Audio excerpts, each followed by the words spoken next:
Vamos abrir a palavra do Senhor, Lucas, no capítulo 9.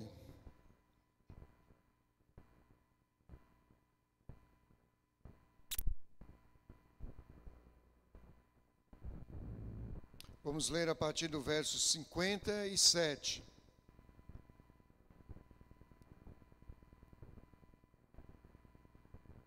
Lucas 9, 57, está projetado na tela. E aconteceu que, indo eles pelo caminho, lhe disse um: Senhor, seguir-te-ei para onde quer que fores. E disse-lhe Jesus: As raposas têm covis, e as aves do céu ninhos, mas o Filho do Homem não tem onde reclinar a cabeça. E disse a outro: Segue-me. Mas ele respondeu: Senhor, deixa-me que primeiro eu vá enterrar meu pai. Mas Jesus lhe observou: Deixa os mortos ou enterrar os seus mortos. Porém, tu vai e anuncia o reino de Deus. Disse também outro: Senhor, eu te seguirei, mas deixa-me despedir primeiro dos que estão em minha casa. E Jesus lhe disse: Ninguém que lança mão do arado e olha para trás é apto para o reino de Deus. Amém. Meus irmãos, essa semana eu vi um colega conhecido, não vou dizer que é meu amigo, porque eu quase não tenho contato com ele, já tive, mas é um bastante conhecido, fazendo uma live na África, mostrando as necessidades da África, muita necessidade mesmo, principalmente na área alimentícia, mas ele querendo transmitir a mensagem para nós, aqui no Brasil, e principalmente, ele se dirigiu principalmente a nós pastores. Ele disse: olha, o problema aqui na África não é nem dinheiro e nem comida. O problema maior é mão de obra. Eu vejo as nossas igrejas no Brasil abarrotadas de pessoas, mas os pastores não enviam, não treinam, não adestram as pessoas para saírem. É só vinde, e quando a ordem é ide. Queridos, o conteúdo, o teor, a essência da mensagem dele, da palavra dele, da exortação, por assim dizer, está certo, não tem problema. Mas só que eu fiquei assim, pensando na minha condição de pastor, de presidente, inclusive de ministério, coçar os meus dedos para responder. Não fiz, porque eu não gosto muito de comentário de Facebook, eu acho que era no Facebook, para dizer para ele o seguinte: a questão não é tanto nós querermos ou não enviar pessoas, a questão é ter pessoas para enviar. E eu não chamo ninguém, eu não vocaciono ninguém. Eu posso até dar um treinamento, instruindo em alguns aspectos bíblicos, teológicos, éticos, estratégicos, tudo isso eu poderia até fazer. Mas a questão é que essas pessoas abertas, dispostas, eis-me aqui, envia-me a mim, elas não estão aí tão disponíveis, tão abertas para irem. Nós temos campos no Brasil onde existe de absolutamente tudo, mas nós não temos obreiros. Nós temos uma África brasileira bastante melhorada, por sinal, chamada Nordeste, em mais específico Piauí, que não pode avançar porque não temos obreiros, pessoas que se disponibilizam para irem por fé, para evangelizar, discipular, pregar o evangelho, evangelizar. Não temos. Então, determinados trabalhos, ao invés de prosseguir, avançar, retroagem, por falta de obreiros. Agora, queridos, isso é bíblico, isso está desde os tempos eternos, eu acho. Porque Jesus já tratava dessas coisas, os apóstolos já tratavam dessas coisas, a Bíblia já tratava dessas coisas, Deus tratava dessas coisas. A seara é grande, os trabalhadores são poucos. Continua sendo grande a seara e os trabalhadores poucos, do mesmo jeito. Aqueles que se disponibilizam. Agora, existe uma classe de, entre aspas, obreiros, que esses não faltam. É aqueles que estão atrás de 5, 10, 15, 20, 30, 40, 50, 100 mil reais caindo na sua conta todos os dias. Esses aí não faltam, não. Esses obreiros profissionais do Evangelho, esses não faltam. Mas obreiros, dispostos a obedecer ao Senhor para a pregação do Evangelho, por fé, isso está bastante escasso. Nesse texto aqui, queridos, não foi tão diferente. Chega um para Jesus, a caminho, e diz: Senhor, seguir-te-ei para onde quer que fores. Se vai seguir a Jesus, vai seguir. Não é simplesmente para ser salvo, não. Quem segue a Jesus fisicamente ali, está seguindo para exercer o ministério. Aí Jesus diz: beleza, muito bem. Agora é o seguinte que eu quero explicar para vocês logo de cara. É que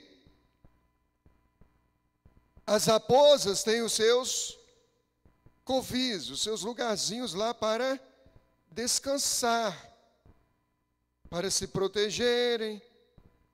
As aves do céu também têm seus ninhos.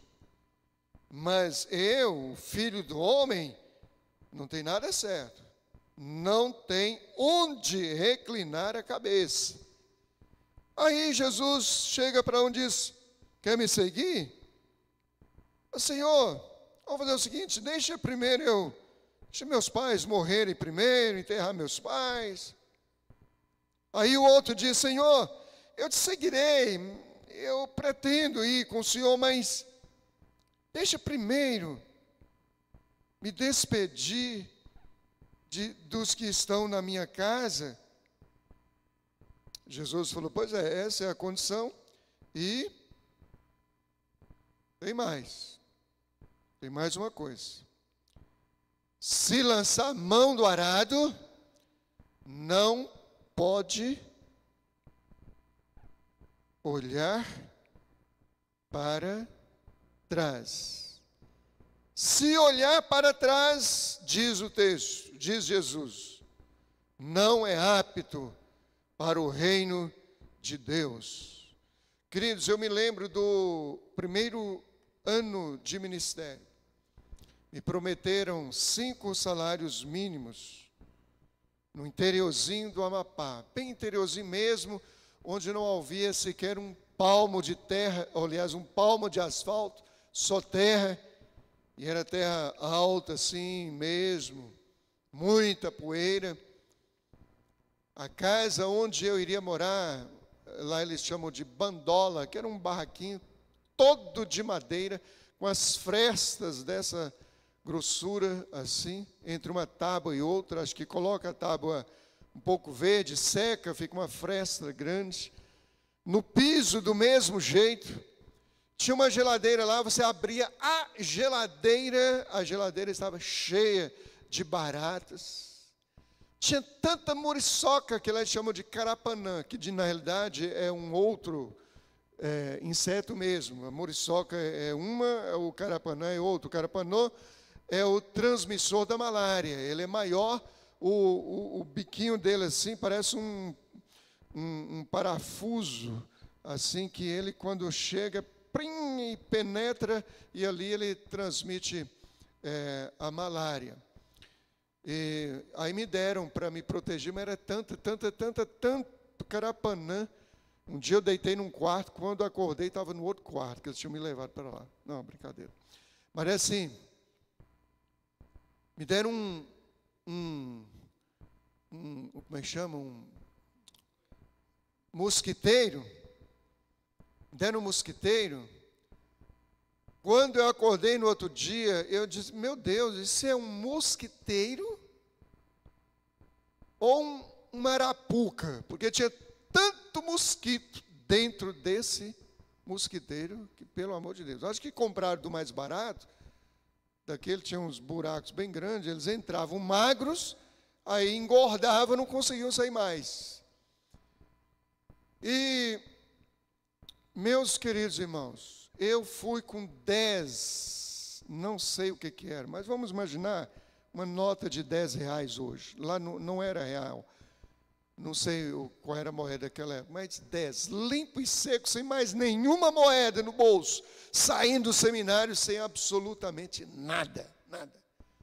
Aí no segundo dia chega um irmãozinho lá, bate na porta, pastor, meu filho faleceu lá em Macapá, eu estou precisando de R$10 para buscar, não tem como o senhor me ajudar não. Eu vou dizer o quê, queridos? Eu tinha R$10, então dei os R$10 para ele. E fiquei sem absolutamente nada.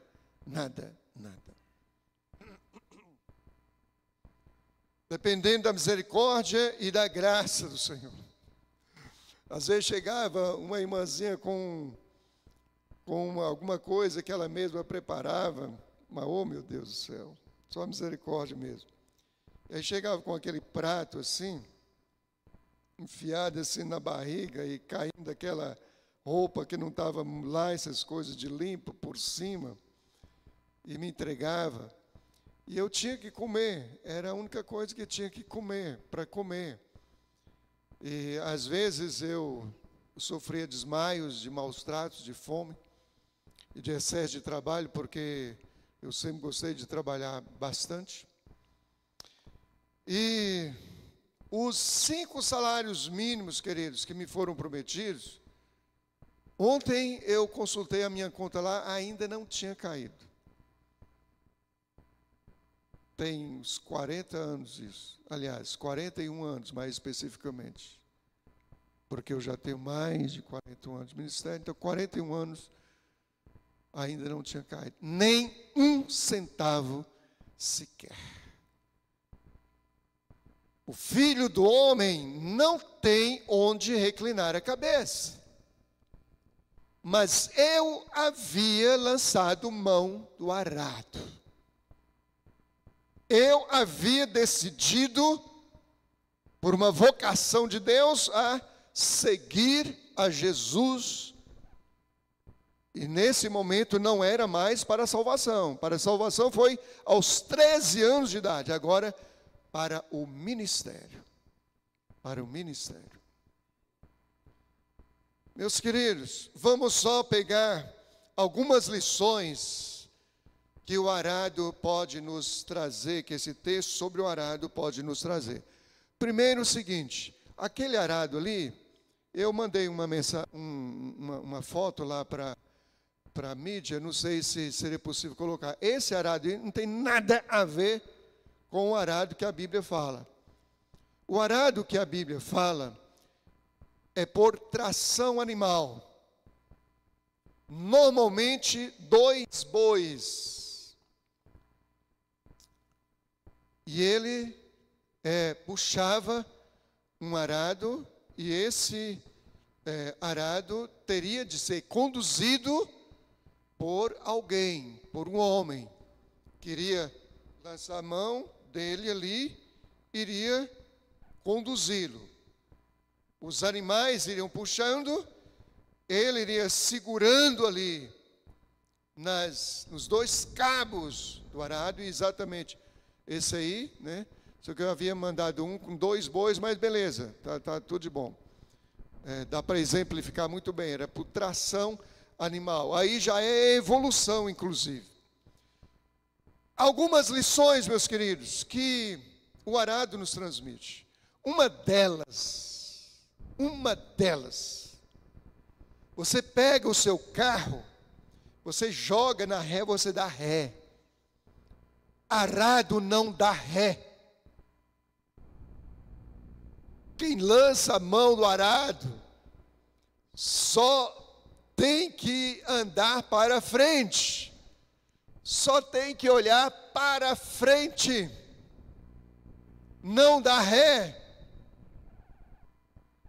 Não se pode pensar em voltar, em retroceder, em olhar para trás, jogar uma ré, não tem como. O arado só direciona para frente. A nossa visão depois que lançamos mão do arado, seja dentro do aspecto da salvação, seja ministerialmente falando, não se pode olhar para trás, não se pode dar ré. Se fizer isso, não está apto para o reino de Deus. Então pense nisso. Você lançou mão do seu arado. Qual o arado? Por que esse microfone está horrível? Está chiando, está falhando, está confundindo. Qual arado você lançou mão? Eu sei, da salvação. Mas ministerialmente, qual foi o arado que você lançou mão? Foi da evangelização? Foi da pregação global em geral? Porque a evangelização significa que eu vou atrás dos perdidos, mostrar o plano da salvação. A pregação em termos gerais é o que eu estou fazendo aqui, é o que eu faço a vida inteira. É o louvor, o seu arado, é o ensino, é o serviço, a diaconia na igreja.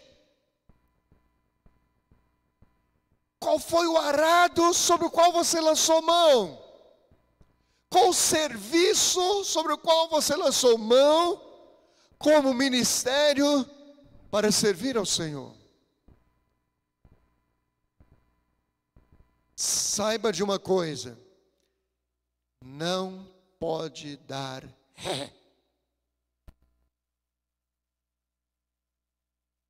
Segundo lugar, queridos, de lição que o arado nos transmite, é que ele anda em linha reta. Ele não anda fazendo curvas assim. Até porque é impossível. Eu vi meus pais trabalharem com isso. Meus irmãos mais velhos trabalharem com isso. Amigos dos meus pais nas fazendas antigamente. Eu via eles trabalharem assim. Tem que ser reto.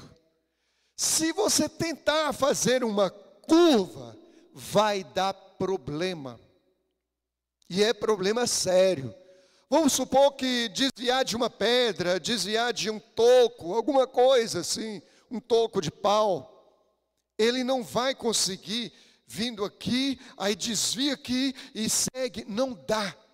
Porque no momento em que ele tentar desviar do toco da pedra, do obstáculo aqui, ele vai resvalar para lá, e isso dá um perigo enorme, tanto para a pessoa que está conduzindo, que está controlando o arado, quanto para o animal ou os animais. Pode até quebrar a perna de um animal.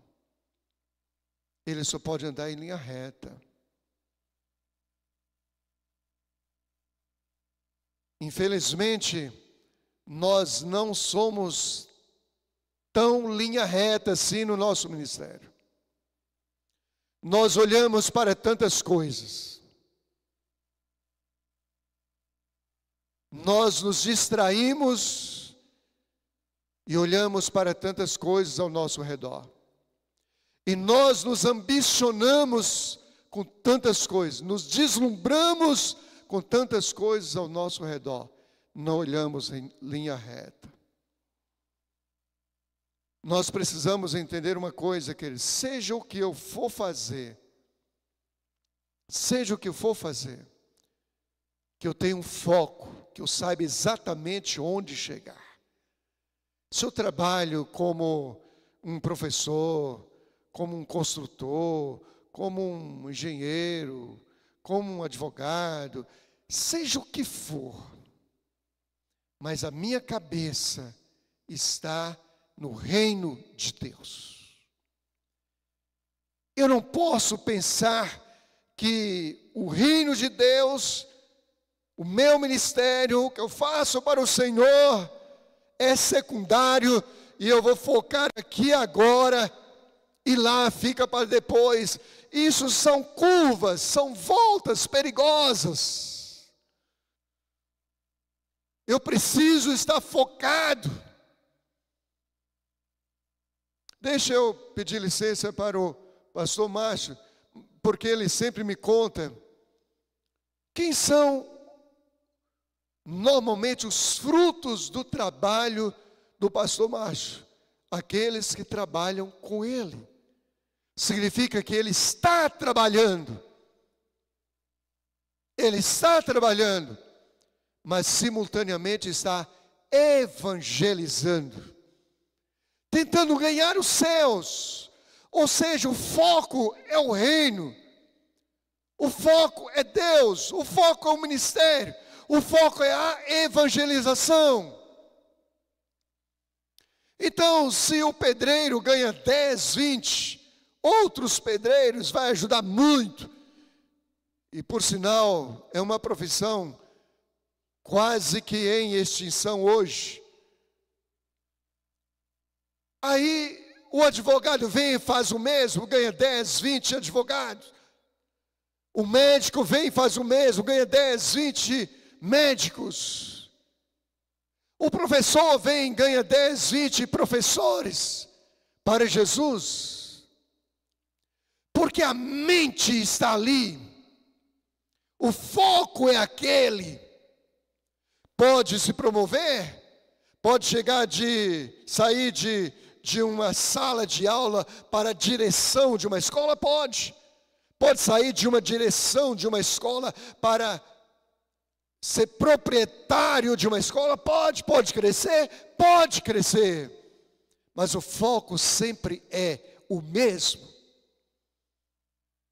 Me lembrei, queridos, de um rapaz, de um jovem, que estava fazendo curso de direito, e ele ganhava bem pouco, e aí ele era contribuinte fiel na igreja, mas ele cresceu, e ele passou a ganhar muito, um salário muito alto, e ele disse uma vez, naquela época, ele disse, R$1.000 como dízimo é muito dinheiro.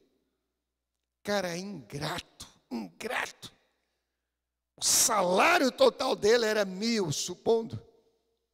Agora o dízimo dele é 1.000, significa que ele ganha 10.000. É muito para dar para o reino. Hoje, sabe onde é que esse homem está? Segundo notícias, no mundão perdido. Porque o coração não estava no reino. Lançou mão do arado, e ele era liderança. Lançou mão do arado, mas estava fazendo curvas no seu ministério, com a mente e com o coração em outras coisas, ao invés de aproveitar as bênçãos que Deus estava dando a ele. Terceiro lugar, queridos, o arado, ele faz marcas no chão, sulcos, onde se plantavam as sementes. Por onde o arado passava, aquele sulco era aberto, aquela marca era aberta. Você sabia exatamente a área arada e a área não arada. Isso quer dizer, queridos, uma coisa extraordinária para nós. A pergunta é: qual é a marca que eu tenho deixado na terra por onde tenho passado? Qual? Queridos, deixa eu dizer uma coisa para vocês, não tem nenhum problema de contar coisa a meu respeito, não, nenhum problema. Isso não me sobe nem me desce, sabe? Para mim é a mesma coisa, sabe?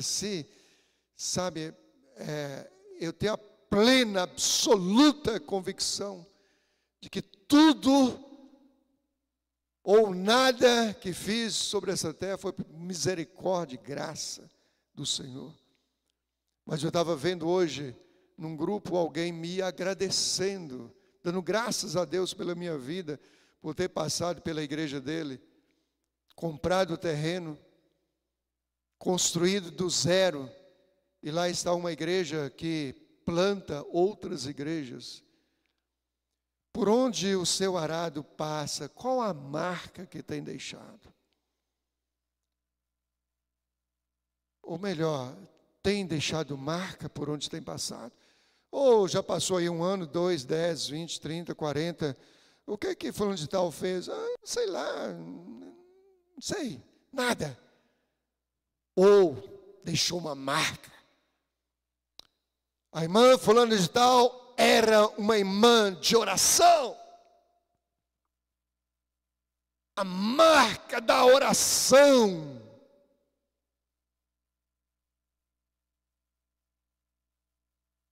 A irmã passou 90 anos de idade, deixou a marca do serviço na igreja.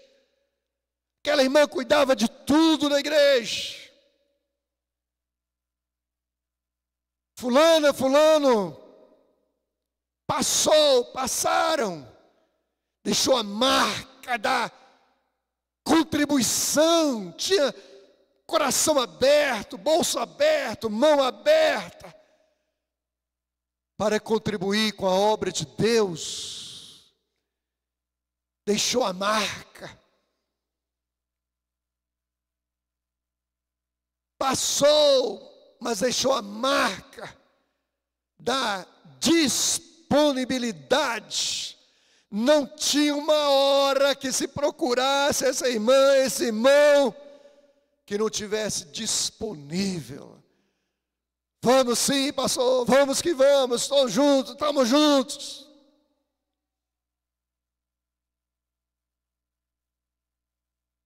Qual a marca que nós temos deixado? Qual?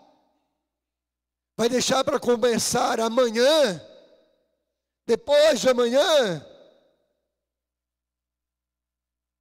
Quantos dos irmãos aqui que se eu fosse mencionar agora, eu diria todas as marcas que se passasse para o Senhor amanhã, as marcas ficariam hoje. Muitos aqui presencialmente. Não sei quantos que estão em casa hoje, pensando nisso, têm as suas marcas já, hoje, deixadas aí para todo mundo ver. Para todas as gerações posteriores verem.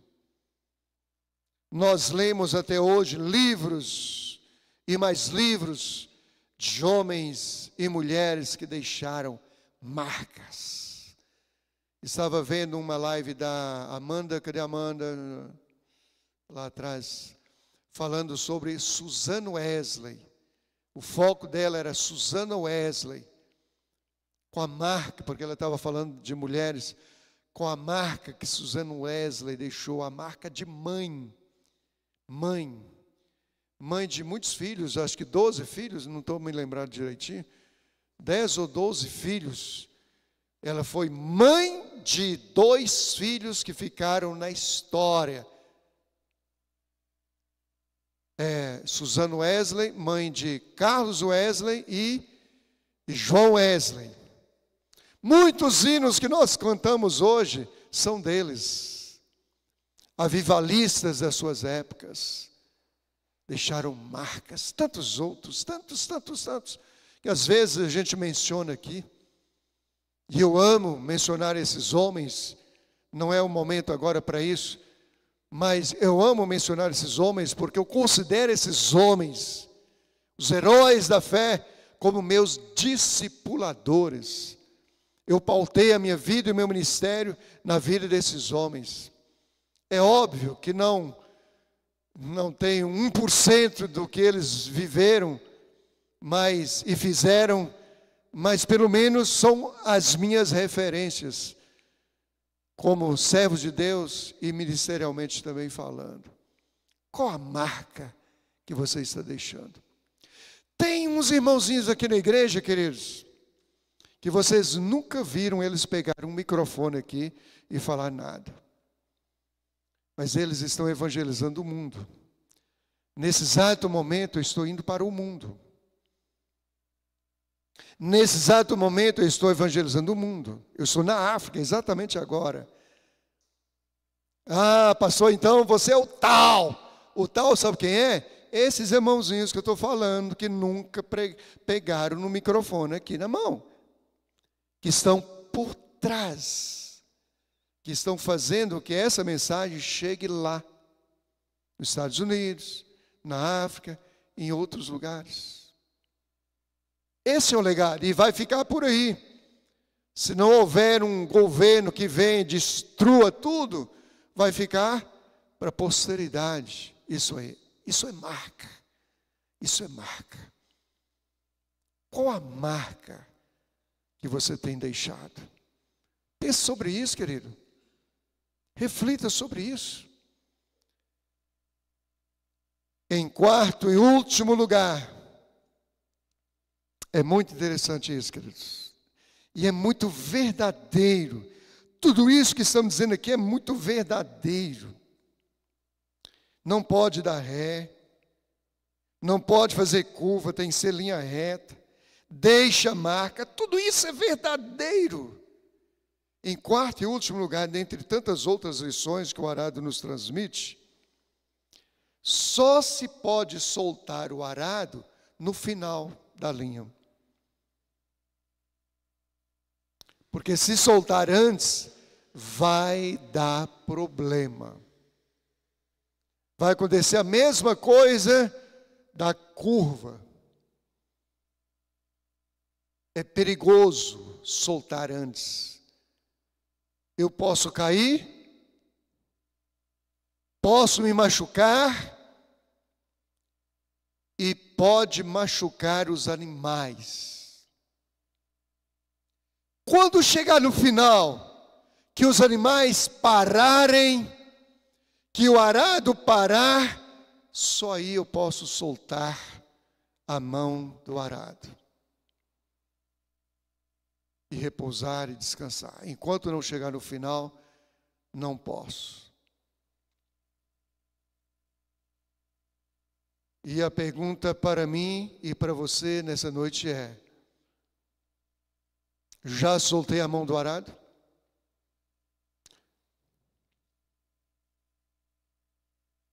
O arado não para. O arado vai continuar. Eu já soltei a mão? Já desisti? Desisti antes de chegar no final? Já desisti? Não quero mais? é muito difícil, é muita atenção que você tem aqui, olha, e cansa muito os braços, a cabeça, porque eu preciso ter um raciocínio, uma habilidade muito grande, isso cansa. Então eu não quero mais. Eu queria dizer uma coisa para você. Lançar a mão do arado tem as consequências mesmo, cansa mesmo, é trabalhoso mesmo. Ah, eu não quero isso aí porque dá muito trabalho.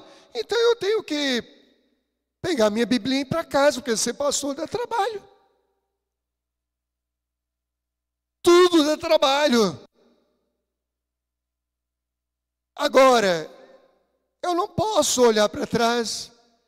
Eu não posso desistir, eu não posso fazer curva, eu tenho que ir até o final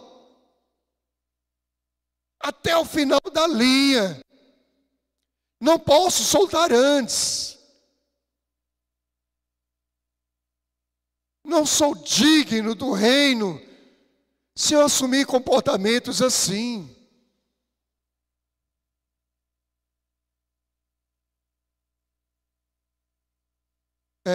Eu não me lembro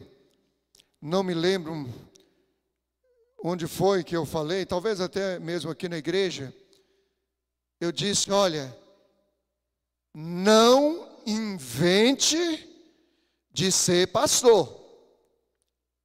Se fosse pregar num seminário, como já preguei, eu diria para os alunos, para os seminaristas, não invente de ser pastor. Você não vai aguentar nem um ano. Você vai desistir. Porque é problema, dá trabalho. Você vai desistir. Não invente de ser pastor. Agora, se você lançou mão do arado e disse que vai seguir a Jesus, ministerialmente falando, aí, meu irmão, você vai até o final, e sem reclamar, porque a minha maior dificuldade hoje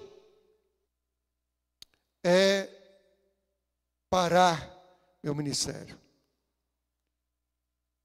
Minha maior dificuldade hoje é parar o ministério. Eu acho que parar o ministério, para mim, é quase que sinônimo de morrer. Porque qual sentido tem a minha vida sobre essa terra sem exercer esse ministério para o qual fui chamado? Ah, mas você não ama sua família, sua esposa, seus filhos? Amo. Mas eu tenho um chamado. E eu tenho que ir até o final. Parar antes para mim. Soltar a mão do arado. Antes para mim é sinônimo de morte. Porque a vida não vai ter tanto sentido mais. Porque o que eu amo fazer é isso. Ah, pastor, mas o senhor já passou por tanta coisa. Sim. Mas não é nenhuma novidade. Se fosse para começar hoje, com a consciência que eu tenho do que é ministério, eu começaria exatamente do mesmo jeito. Com o mesmo entusiasmo. Melhor ainda por causa das experiências. Não podemos abrir mão, pendurar a chuteira, desistir, soltar a mão do arado. Quem faz isso não é digno do reino de Deus. Eu quero encerrar, queridos, fazendo a pergunta: qual é o seu arado? Como é que você está arando ou aradando a terra? Olhando para trás, fazendo curvas, desviando o foco, soltando a mão antes do lugar. Como é? Como é? Eu vou dizer uma coisa para os irmãos. Eu digo até, nem era para dizer, mas assim, eu digo porque assim, a Bíblia diz que a boca fala do que o coração está cheio. Mas eu estou muito incomodado com a África. Estou muito incomodado. Eu tenho visto muita coisa. E eu tenho estado em contato com um missionário lá todos os dias. Eu tenho me incomodado a fome das pessoas, a fome, o choro das crianças, a fome física e a carência espiritual. Por enquanto é só incômodo mesmo, só incômodo. Quando eu vejo uma pessoa dizendo lá, olha, quem come queijo aqui é rico, só rico come queijo aqui. Eu nunca comi queijo na minha vida. Quem tem uma geladeira é rico aqui. Pobre não tem geladeira. Quem tem fogão é rico aqui. Os irmãos viram o pastor Pedro Semente dizendo, comprando 3 ovos para distribuir na família. Hoje, meus irmãos, aqui no Brasil, eu compro uma cartela inteira, meus irmãos. Isso tem me incomodado, igreja. E será que nós não poderíamos fazer nada? Nós não podemos mudar a realidade do país, mais de 1, 2, 3, 20 pessoas. Eu creio que a gente poderia. Eu só estou dividindo isso com os irmãos, porque a minha visão está um pouco alargada. Quando eu vejo que eu preciso fechar um trabalho, interromper um trabalho, porque não tem ninguém para chegar, abrir lá com a chave a porta do templo e começar a cantar, louvar, orar a Deus, ler um texto bíblico. Não precisa bacharelado em teologia, mestrado, doutorado, nada dessas coisas. Não tem ninguém com essa disposição. Você vê homens pedindo por misericórdia, me ajude a pregar o evangelho aqui, a carência é muito grande, e eles estão lá, e não estão pedindo dinheiro para salário deles. Vem uma perseguição, vem um vento, leva o telhado de palha, eles continuam lá, debaixo de quê? Das nuvens, do tempo, com alegria, e quando vão ofertar, vão dançando de alegria. Se é dinheiro, é dinheiro, se é uma galinha, se é uma mandioca, é mandioca, e assim por diante, ofertando com alegria. E a gente aqui só vinde o tempo inteiro. Mas eu não quero, mas queira, por favor, quebra o meu galho, venha. Então isso tem me incomodado, igreja, a reflexão tem me incomodado. Será que se nós levantássemos uma oferta no ministério inteiro, cada um dando 20 reais, será que eu vou passar fome por causa desses 20 reais? E o que isso não vai representar lá? Com R$1 se compra lá 9 medicais que é a moeda de lá, de Moçambique, onde eu estou me referindo. R$1 compra 9 lá, mais de 9. Será que R$20, R$50 vai me fazer falta? Vou passar fome aqui? Que miserabilidade é essa? Eu estou só irado aqui, que eu nunca nem pedi, estou só dizendo. Será que não poderíamos fazer absolutamente nada? Então é isso que tem me incomodado. E eu lancei mão de um arado. Você também lançou. Nós lançamos. E a ordem é fazer discípulos de todas as nações. Deixa Deus trabalhar. Deixa Deus trabalhar na minha mente, na sua mente, no seu coração, no meu coração, no coração do ministério. Deixa Deus trabalhar. Mas só quero dividir com os irmãos o incômodo que estou sentindo nos últimos dias. Vamos ficar em pé, igreja, e vamos orar em nome de Jesus. Deus, nós oramos a Ti, Senhor. Porque muitas coisas nos incomodam. Nós lançamos mão do arado. Quem sabe, Deus, muitos de nós estamos fazendo curvas, não estamos focados na linha reta. Meu Deus, lançamos mão do arado, mas quem sabe muitos de nós já soltamos o arado antes de chegar na reta final, e por causa disso nos machucamos, por causa disso quebramos uma perna, um pé, quem sabe as 2 pernas, quem sabe o olho. E por isso não podemos andar e nem enxergar mais nada à frente, porque nos machucamos. Quem sabe muitos de nós já até morremos, porque soltamos e causamos um acidente.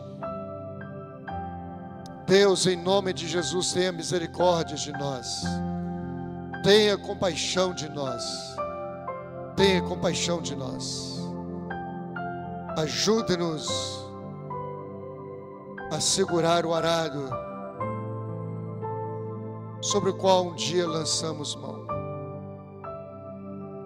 Em nome de Jesus. Em nome de Jesus.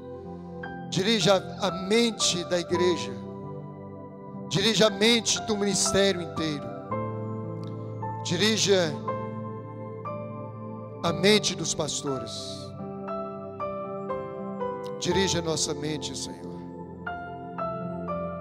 Não queremos fazer nada da nossa própria vontade. Só queremos uma coisa: fazer a vontade do Senhor, obedecer às ordens do Senhor. Eu oro, Deus, em nome do Senhor Jesus Cristo. Aleluia. Amém.